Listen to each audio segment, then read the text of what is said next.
नमस्कार, मी वृषाली पाटील बातमीपत्रात आपलं स्वागत करते। सुरुवातीला पाहूया लोकसभा जागा वाटपासंदर्भातल्या टॉप 9 बातम्या। शिंदे गट लोकसभेसाठी 18 जागांचा प्रस्ताव देणार। शिंदे गटाच्या लोकसभेच्या जागांसंदर्भातली एक्सक्लुसिव्ह माहिती। 2019 मध्ये धनुष्यबाण चिन्हावर जिंकलेल्या 18 जागांवर शिंदे गटाचा दावा, सूत्रांची माहिती।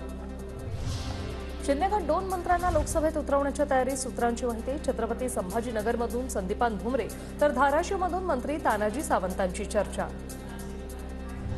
5 जागांवर ठाकरे गटाच्या विरोधात तगडा उमेदवार देण्याची शिंदे गटाची तयारी, तर दक्षिण मुंबई, सिंधुदुर्ग, रत्नागिरीत लोकांची मतं जाणून घेतल्याची सूत्रांची माहिती।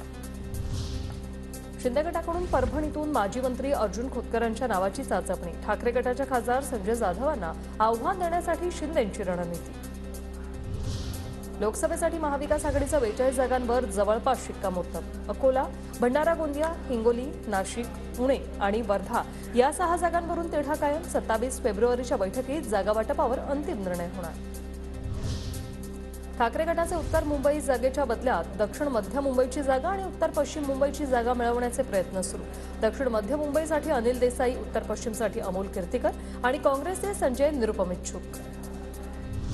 27 किंवा 28 तारखेला महाविकास आघाडीचं जागा वाटप होईल, नाना पटोलेंची माहिती। पक्षानं आदेश दिल्यास भंडारा गोंदियामधून लोकसभा लढणार प्रकाश आंबेडकर पुढच्या आठवड्यात महाविकास आघाडीत येतील, पटोलेंची माहिती। भाजप महिन्याच्या अखेरीस लोकसभेच्या 100 जागांसाठी उमेदवार जाहीर करण्याची शक्यता।